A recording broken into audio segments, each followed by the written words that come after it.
-40 degrees Fahrenheit. At that temperature, exposed skin begins to freeze in under 2 minutes. Exhaled breath freezes before it fully leaves your mouth. Metal tools left outside overnight become brittle enough to shatter like glass. Liquid water does not exist anywhere you can see it. Every river, every lake, every stream, solid stone. If you fall asleep outside at -40 without shelter, you do not wake up. Your body stops shivering first. Then your organs begin to slow. Then your heart. The process takes between 2 and 4 hours depending on your body mass. It is described by survivors as peaceful, warm even. A warmth that is the final shutdown of your body's ability to feel cold. This is not a hypothetical. This is a Norwegian January. And for 300 years, entire Viking communities faced this every single year. Not warriors, not young men in their prime. Entire communities, women, children, elderly people, infants born in winter, livestock that could not be allowed to die because they were the food supply. All of them, surviving, in structures built without power tools, without manufactured insulation, without central heating systems, without the clothing technology we now take for granted. The question is not, how did some of them make it? The question is, how did almost all of them make it? Every single year. For 300 years. The answer starts with a building. If you saw a Viking longhouse from the outside in winter, you would not be impressed. It looks like a hill. A long, low mound of earth and turf, 60 to 100 feet long, 20 feet wide, barely rising above the snow line. No windows. A single door at one end. Smoke seeping through the roof in a thin column that the wind immediately tears apart. From the outside, it looks like something that would make the cold worse. Step inside and everything changes. The first thing that hits you is warmth. Real warmth. The kind that reaches into your bones. Not the aggressive, dry heat of a modern furnace, but something deeper. Something that the air itself seems to carry. The second thing that hits you is smell. Animal, fermented, smoky, dense. The smell of many warm bodies in an enclosed space. The smell of damp wool drying near a fire. The smell of food fermenting in wooden barrels against the far wall. The smell of life in concentrated form. The third thing you notice is that you are not alone. Not even close to alone. Because the Viking longhouse was not just a human dwelling. It was a shared survival structure for everything the farm needed. At one end, the family quarters. Sleeping platforms built into the walls on both sides, layered with animal furs. Thick enough that a person sleeping in them is essentially inside an insulation chamber. Above the sleeping platforms, the roof slopes down, trapping rising warm air in a pocket directly over the sleepers. In the center, the long fire. A continuous fire burning in a stone-lined trench running the length of the central floor. Not a single hearth, but a long, controlled burn fed with wood and peat, maintained at all hours. The smoke rises and exits through a narrow gap in the roof, a gap carefully positioned to maximize draft without losing too much heat. At the other end, the animals, cattle, sheep, goats, sometimes horses. Separated from the human quarters by a low wooden partition, but sharing the same air, the same roof, the same structure. This was not primitive. This was engineering. A single adult dairy cow generates approximately the same amount of heat as a small electric space heater running continuously. 10 cows generate the equivalent of 10 space heaters, in a structure designed to trap and recirculate that heat. With turf walls 2 to 3 feet thick that provide insulation values comparable to modern building standards, the result is a microenvironment that maintains survivable temperatures even when the outside world is trying to kill everything in it. The longhouse was a biological heating system. The animals were the furnace. The turf walls were the insulation. The sleeping platforms were the heat traps. And the humans, sleeping in layered fur, sharing body heat, generating their own thermal output, were both beneficiaries and contributors to a system that kept itself running, as long as everyone and everything in it stayed alive. But the longhouse was only the first layer. Here's the problem nobody talks about when they discuss Viking winter survival. Warmth is not enough.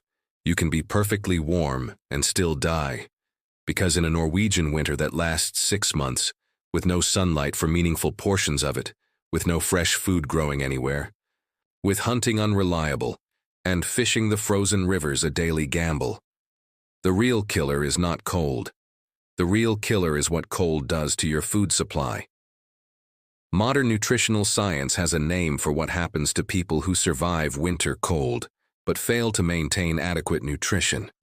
It is called seasonal starvation cascade. It begins with caloric deficit, progresses to muscle wasting as the body begins consuming its own tissue for energy, followed by immune suppression, then susceptibility to infection, then organ stress, then death, not from cold, but from the slow compounding failure of a body running on insufficient fuel. This was the real winter threat for Norse communities, not freezing to death in one terrible night, slowly running out of everything your body needed, across 6 months of darkness. And the Vikings had solved it, not with a single technique, but with an entire system, a food preservation architecture. Dried fish first. Stockfish, cod split and hung on wooden racks in the cold, dry winter air, was the bedrock of the Viking winter diet. The cold and wind of Norwegian winter create near-perfect drying conditions. A cod dried in this way loses 80% of its water weight, concentrating its protein and fat content dramatically.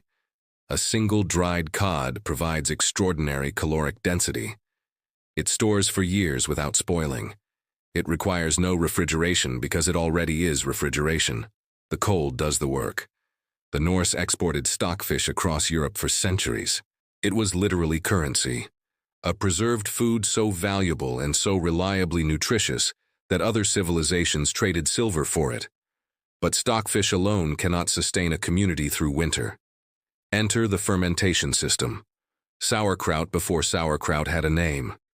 Fermented cabbage and root vegetables packed into sealed wooden barrels in autumn provided vitamin C through the winter months, the critical nutrient that prevents scurvy.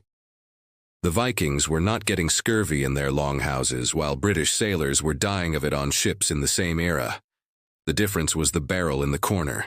Fermented dairy, skyr, butter preserved in peat bogs, aged cheese, provided fat, protein, and probiotic bacterial cultures that maintained gut health. Preserved meat, salted, smoked, and fermented in combinations that extended shelf life far beyond what any single method could achieve. The Norse salt, smoke, then fermented technique for preserving meat is functionally superior to what most medieval European cultures were doing. And here is the detail that changes everything. The Vikings planned this, not with calculations, but as a culture where the cost of failure was death. The autumn slaughter, the annual killing of livestock that could not be fed through winter, was a calibrated decision. Every farm knew its limits. The calculation had been done enough times that it was encoded into cultural practice. You just did what your parents had done. A system that runs on inherited wisdom is harder to break than one based on individual decision-making. The wisdom had already been tested by everyone before you, and they survived. Now here is the thing that the survival manuals never cover. The thing that kills communities that have food and warmth and shelter. The darkness.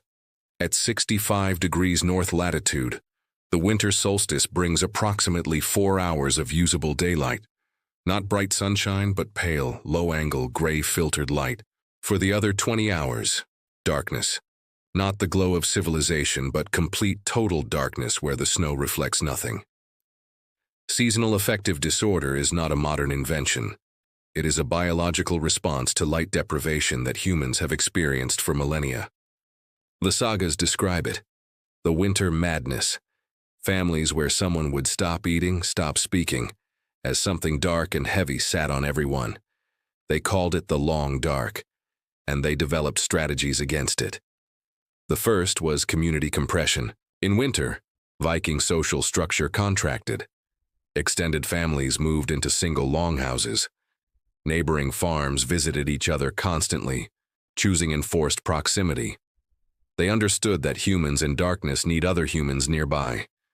Need to hear voices, feel body heat, and face the darkness collectively. The second strategy was story. Winter was the season of the saga. Long evenings were not endured in silence. They were filled with narrative. Skalds traveled between settlements, performing great Norse myths and reciting genealogies that connected the community to something larger than itself. This was psychological survival technology. A mind engaged with the adventures of Odin and Thor is a mind not collapsing inward into misery. Story was the Viking antidepressant. It worked because a mind engaged with meaning remains functional under conditions that would otherwise break it. Here is what nobody tells you about the Viking winter survival system. It worked perfectly, right up until it didn't. The Greenland colonies, established by Eric the Red around 985 AD, were home to thousands of Norse settlers for 500 years. Then, they collapsed. Completely. Finally. Permanently. By approximately 1450 AD, every single Norse settler in Greenland was dead. Not relocated, not evacuated. Dead. The last written record is a letter from 1408 describing a wedding in Valsey Church. After that, silence. When explorers reached the settlements decades later, they found longhouses still standing. Household objects left as if their owners had just stepped outside. Graves, including the famous mummies of Herjolfsnes, preserved by the permafrost, showed people who had been healthy enough to survive until shortly before the collapse. What happened? Historians have debated it for a century. The answer is both simpler and more devastating than anyone expected. The Norse system worked in Norway and Iceland, but it was not adaptable. When the climate cooled during the Little Ice Age, conditions began to shift. Sea ice extended south, cutting off supply routes. The pasture land that fed the cattle that heated the longhouses began to fail. The Inuit were living through the same climate change, in the same Greenland, at the same time, and they survived.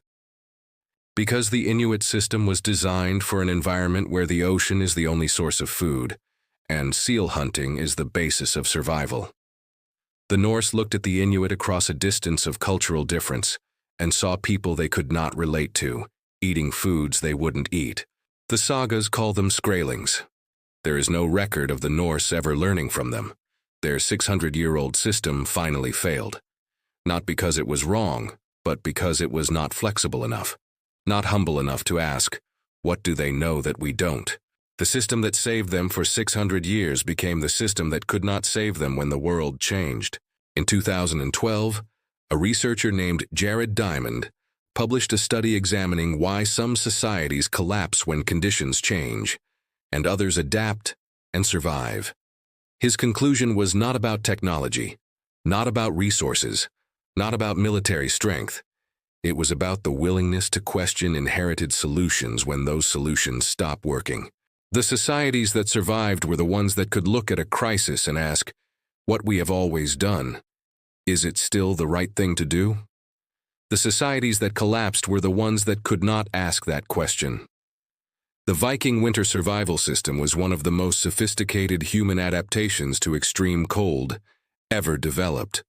The longhouse engineering, the food preservation system, the probiotic nutrition, the community structures built to defeat the long dark, the cold adaptation built into every body from childhood, all of it real, all of it effective, all of it earned across centuries of paying attention. It saved hundreds of thousands of lives across hundreds of years. And then the world changed, and the system, which had never needed to change before, could not change fast enough. There is something in that which feels deeply familiar. We live in a world of systems, medical systems, economic systems, all of them built on inherited wisdom, effective until the conditions they were built for shift in ways we cannot anticipate. The question the Greenland Norse could not ask is the question every system eventually forces on the people who depend on it. Is what we have always done still the right thing to do? The Vikings who survived the winter survived because their ancestors paid attention, remembered, passed it on, built something that worked. The Vikings who did not survive were the ones whose system, for all its brilliance, had stopped being able to ask that question. The longhouses are still there, under the Greenland permafrost, preserved by the same cold that eventually defeated the people who built them. The turf walls still standing, the fire trenches still lined with the same stones that held the last fire anyone ever lit in them. They built something extraordinary, something that lasted 500 years in one of the harshest environments on Earth. Something that, in the end, was not enough. Not because they weren't strong enough, because they weren't flexible enough. To build something so good that you forget it was ever possible to build something different.